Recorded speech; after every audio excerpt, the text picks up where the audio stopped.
নবী করিম সাল্লাল্লাহু আলাইহি ওয়াসাল্লাম বলেছেন, যে ব্যক্তি দুটা জিনিসের জামানত গ্রহণ করবে আমি তার জন্য জান্নাতের জামানত গ্রহণ করলাম।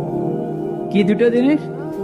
লজ্জাস্থান হেফাজত করবে এবং এই জবানের হেফাজত করবে।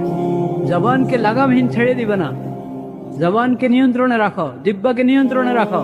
এমনকি চেষ্টা করো যাতে অহেতুক অনর্থক কোনো কথা না হয়।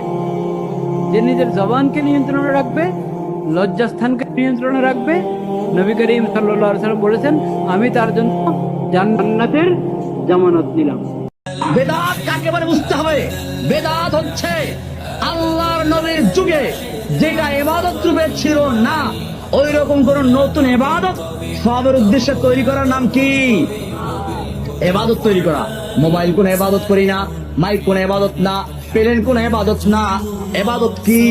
ইবাদত যে 3 দিনা মিলাদ, 40 মিলাদ, মিলাদ মিলাদ, দোকান শুরু করার সময় মিলাদ, আর পরে বেদাল মাল বিক্রি করে, হারাম মাল বিক্রি করে, চোরা কারবারি করে, শুরু করলো মিলাদ দিয়া, সিনেমা হল শুরু করে মিলাদ দিয়া। ও মুসলমান, এই সমস্ত বেদাত, এই বেদাত গুলো বর্জন করো, আল্লাহর সুন্নাহকে ধারণ করো।